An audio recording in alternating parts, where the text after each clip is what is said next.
तो हेलो दोस्तों। मूवी के स्टार्टिंग सीन में हम इराक के हैट्रा शहर को देखते हैं।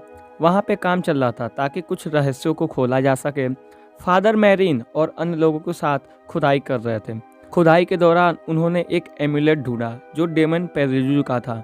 पेजुजू एक शक्तिशाली डेमन था जो गर्मी में सूखापन लाता और बारिश के दिनों में टिड्डियों के झुंड को लाता था। ये टिड्डियाँ बहुत संख्या में थी और सभी फसलों को हमला करके उन्हें नष्ट कर देती थी और उसकी वजह से बहुत ही नुकसान होता था।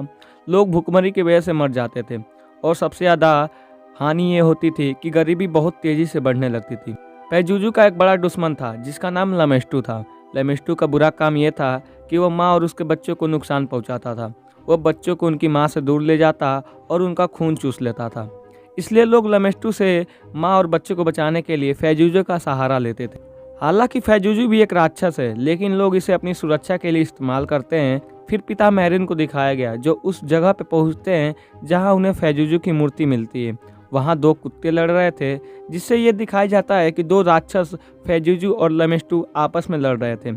उसके बाद जॉर्ज टाउन को दिखाया जाता है जहां हम क्रिस मैकलिन को देखते हैं जो डायरेक्टर बर्क द्वारा बनी फिल्म में एक्ट्रेस की रोल प्ले कर रही थी। क्रिस के पास एक 12 साल की बेटी थी जिसका नाम रेगन था और अगले सीन में अम्मा और बेटी को एक साथ देखते हैं।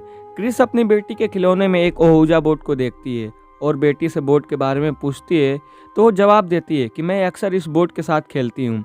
उसने कहा कि ये खेल अकेले नहीं खेला जा सकता। वो क्रिस से साथ में खेलने को कहती है। जब वो खेलने की कोशिश करती है तो बोट खुद अपने आप ही वहाँ से हट जाता है। वह इस बात को इग्नोर कर देती है और वो अपनी बेटी को मजाक में कहती है कि मुझे लगता है कि तुम मेरे साथ ये गेम खेलना नहीं चाहती हो। उसकी बेटी कहती है कि मैं नहीं, कैप्टन हुड ही नहीं चाहते कि तुम खेलो। लेकिन क्रिस इस बार भी उसकी बातों को इग्नोर कर देती है। फिर क्रिस को सोते हुए दिखाया जाता है। तभी किसी को कॉल आता है और वो उठ जाती है। क्रिस देखती है कि उसकी बेटी उसके साथ सो रही है। वो पूछती है कि तुम यहाँ क्यों सो रही हो, तो उसकी बेटी कहती है कि मेरा बिस्तर बहुत तेज हिल रहा था जिसकी वजह से मुझे सोना बहुत मुश्किल था। क्रिस इस बार भी उसकी बातों को इग्नोर करती है और कमरे से बाहर चली जाती है। क्रिस रेगन को डॉक्टर के पास ले जाती है। जब डॉक्टर उसे देखते हैं तो रेगन डॉक्टर के साथ बहुत अजीब बर्ताव करती है और उसने डॉक्टर के बारे में बहुत बुरा भला कहती है। डॉक्टर क्रिस को बताते हैं कि उसकी बेटी को नर्व प्रॉब्लम है जिसलिए उसकी आवाज़ बहुत ऊंची है और वो बहुत गुस्सा होती है और समय के साथ यह सही नहीं हुआ तो ये डिप्रेशन में बदल जाती है। क्रिस डॉक्टर से कहती है कि उसकी बेटी को किसी भी प्रकार की समस्या नहीं है। डॉक्टर कहते हैं कि रेगन के पिता उसके साथ नहीं रहते हैं और ना ही उनसे वो कांटेक्ट करते हैं। शायद यही कारण है कि वो ज़्यादा डिप्रेस हो रही है। उसके बाद फादर कैरेस को दिखाया जाता है जिनकी माँ को उनके भाइयों द्वारा किसी मेंटल हॉस्पिटल में एडमिट करवा दिए थे। उसकी माँ एक बूढ़ी महिला थी जिसका पैर फ्रैक्चर था और वो डॉक्टर को अपना इलाज करने नहीं देती थी और इसी कारण वो यहाँ मेंटल हॉस्पिटल में भर्ती थी। फादर कैरेस उनको एक बड़े हॉस्पिटल में एडमिट करवाना चाहते थे लेकिन वो ये अफोर्ड नहीं कर सकते थे और एक दिन उनकी माँ की मौत हो जाती है जिससे वो बहुत ज़्यादा सैड हो जाते हैं। फिर एक दिन क्रिस ने अपने घर पे एक पार्टी रखा जिसमें उसकी बेटी भी थी। उसने एक मेहमान से आकर वो बोलती है कि आज छत के ऊपर वाले रूम में किसी की ज़रूर मौत होगी और ऐसा सुनते वो सभी लोग हैरान हो जाते हैं। फिर क्रिस उसे नहलाती है और उसे अपने बिस्तर पर सुलाती है। जब क्रिस वापस आ रही थी तो रीगन का बिस्तर हिलने लगा और रीगन चिल्लाने लगी। क्रिस ये सब देख रही थी लेकिन उसे कुछ समझ नहीं आ रहा था कि क्या हो रहा है। फिर क्रिस उसे डॉक्टर के पास ले जाती है और डॉक्टर उस पर कई टेस्ट करते हैं लेकिन सारे टेस्ट के रिजल्ट नॉर्मल होते हैं। डॉक्टर कहते हैं कि वो ठीक है, उसे कोई प्रॉब्लम नहीं है। लेकिन दिन पर दिन उसका प्रॉब्लम बढ़ती जा रही थी और वो उसे बिस्तर से कोई नीचे खींचता, हवा में हिलाता और फिर उसे वापस फेंक देता और रीगन चिल्लाती है कि मुझे बचा लो वरना मैं मर जाऊंगी। लेकिन क्रिस कुछ भी नहीं कर सकती थी और फिर रीगन किसी डीमन से पोजेज हो जाती है। जब क्रिस घर आती है तो उसे पता चलता है कि उसके डायरेक्टर की छत से गिरकर मौत हो गई है। तब रीगन सीढ़ियों से अजीब ही तरह से नीचे उतर रही थी और उसके मुंह से ब्लड भी निकल रहा था।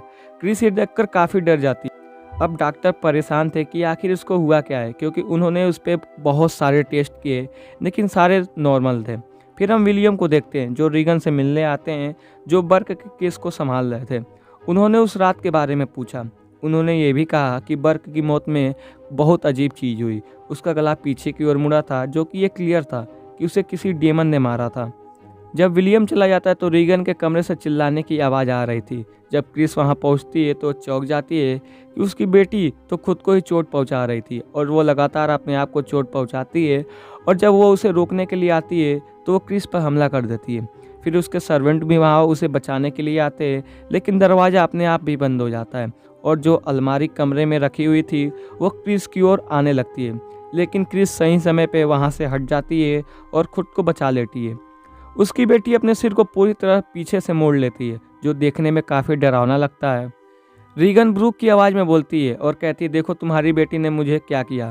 जब क्रिस सुनती है तो वो समझ जाती है कि ब्रूक को उसी डेमन ने मारा था और रीगन को यही डेमन पोजेज किया हुआ है।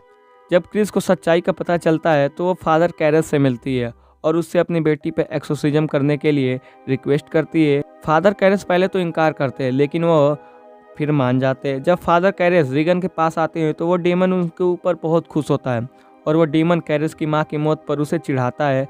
फादर कैरेस सोचते हैं कि रीगन को मेरी माँ की मौत के बारे में कभी नहीं पता था और उसने सही कहा। फिर वो सोचते हैं कि क्रिस सही थी, लेकिन समस्या ये थी कि एक्सोर्सिज्म परफॉर्म करने के लिए चर्च से अनुमति लेनी पड़ती है। हम देखते हैं कि रीगन के शरीर पर हेल लिखा। फिर ये सब जानने के बाद फादर कैरेस को यकीन हो जाता है कि वो एक डेमन द्वारा पोजेज है। फिर फादर कैरेस चर्च से एक्सोर्सिज्म परफॉर्म करने के लिए इजाज़त मांगते हैं और चर्च इसकी मंजूरी दे देती है और चर्च ने फादर मैरिन को कैरेस के साथ भेजने का डिसाइड करता है। जब फादर मैरिन वहां पहुंचते हैं तो वो रीगन के चिल्लाने की आवाज़ सुनते हैं। फादर मैरिन कैरेस से कहते हैं कि वो तुरंत एक्सोर्सिज्म परफॉर्म करे। जैसे ही एक्सोर्सिज्म स्टार्ट होता है रीगन बुरी तरह से चिल्लाने लगती है। वो अपने माता पिता और फादर के बारे में बहुत बुरा भला कहती है और उनका बिस्तर भी हिलने लगता है और उनके सामने ऊपर उठने लगती है, लेकिन वो एक्सोर्सिज्म करना नहीं रोकते।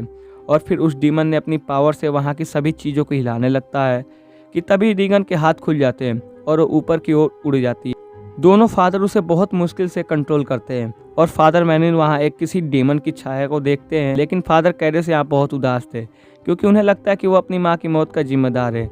इसके बाद फादर कैरेस एक्सोर्सिज्म शुरू करते हैं।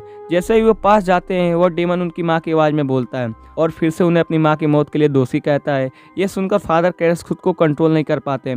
फिर फादर मैरिन उन्हें बाहर जाने के लिए कहते हैं और थोड़ी देर बाद कैरेस फिर से कमरे में आते हैं तो देखते हैं कि फादर मैरिन को उस डेमन ने मार दिया था।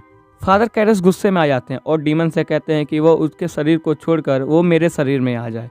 डीमन भी ऐसा ही करता है, वो रीगन को छोड़ देता है और कैरेस के शरीर में आ जाता है। फिर डीमन को ख़त्म करने के लिए फादर कैरेस अपनी ज़िंदगी का बलिदान देते हैं और वो विंडो से वहाँ से कूद जाते हैं। जब वो नीचे गिरते हैं तो वहाँ बहुत से लोग इकट्ठे हो जाते हैं। रीगन वापस से नॉर्मल हो जाती है और पीछे जो भी हुआ था वो सारी चीज़ वो भूल गई थी। कुछ दिनों के बाद रीगन और उसकी माँ उस जगह से चले जाते हैं और फिर ये मूवी यहीं पे ख़त्म हो जाती है।